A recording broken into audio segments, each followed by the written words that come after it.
আপনারা দেখছেন FOB news.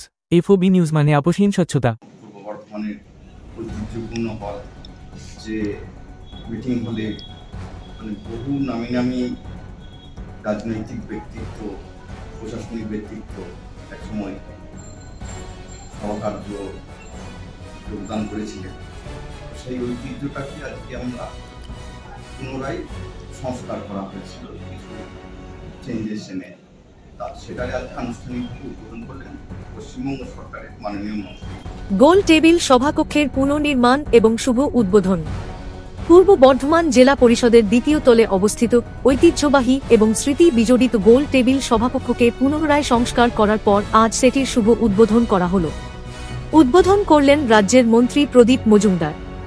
সম্পূর্ণ জেলা পরিষদের অর্থানুকূলে পুনর্নির্মিত হল এই ভবনটি।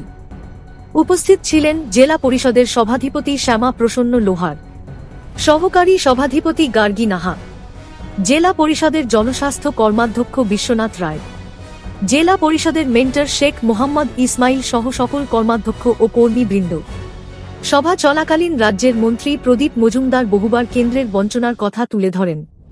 তিনি রাজ্যের প্রাপ্য না দেওয়ার অভিযোগ তুলেছেন। তিনি আরও জানান, প্রাপ্য না পাওয়ার কারণে বহু কাজ আটকে পড়ে আছে। সে কাজগুলি যদি এখন করা না হয় তাহলে ভবিষ্যতে সাধারণ মানুষকে অনেক অসুবিধায় পড়তে হবে।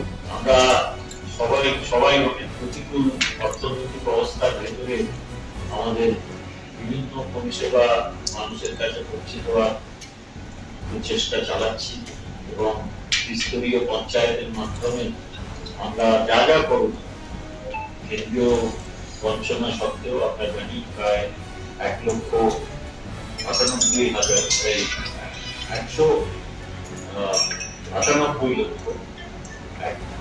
কোটি টাকা আমাদের পাওনা আছে ভারত সরকারের কাছ থেকে। সেই প্রাপ্ত অর্থ দেওয়া হচ্ছে না। বিভিন্ন প্রকল্পে সহায়তার নামে আমাদের এখান থেকে যে কর নিয়ে যাওয়া হয়, জিএসটি, আয়কর ইত্যাদি, তার একটা বড় অংশ আসে এখানে প্রকল্পে সহায়তা হিসেবে। জেলা পরিষদের সভাধিপতি জানান যে এই ভবনটি পুনর্নির্মাণ করতে প্রায় 29 লক্ষ টাকা খরচ হয়েছে। ভবনটি নতুন করে বিউটিফিকেশনের ফলে প্রশাসনিক সমস্ত মিটিং এবং আগামী দিনের কাজকর্মের ব্যাপারে মত বিনিময় করা সম্ভব হবে।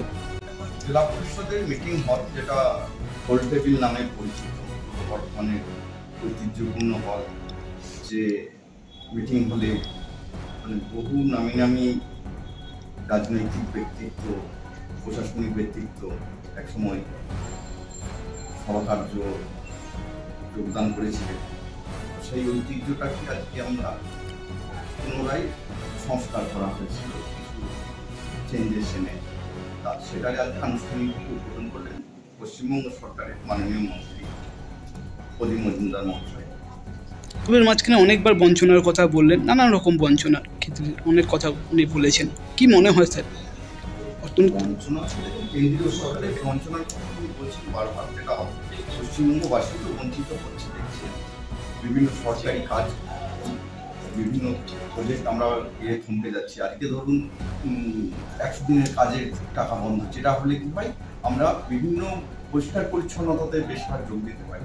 এই বর্ষাকালে ধরুন একটা ড্রেন জমা হয়ে গেছে, সেটা ওই লেবার লাগিয়ে পরিষ্কার করা যেত। বিভিন্ন জঙ্গল পরিষ্কার করা হতো, যার ফলে আজকে দেখুন ডেঙ্গু, মশার কামড়, এগুলোর প্রবণতাটা বাড়ছে। কেন এত তো ঘাটতি রয়েছে। মনে হয় না স্যার যে পুজোর আগে অনেক কাজ থমকে গেল, যেটা মনে হয় আগে হয়ে গেলে ভালো হতো? বা পুজোর আগে থমকে গেল, বাজেট না থাকলে কি করে কাজ করবে? যেটা 15 ফিনান্সের টাকা ঢোকার কথা ছিল, এখনো টাকা পৌঁছায়নি। সেই সমস্ত বঞ্চনা রয়েছে। আবাস যোজনার ঘর নিয়ে বঞ্চনা রয়েছে, যেটা বললেন মন্ত্রী। শহর বর্ধমান থেকে প্রসেনজিৎ দত্তের রিপোর্ট, এফওবি নিউজ।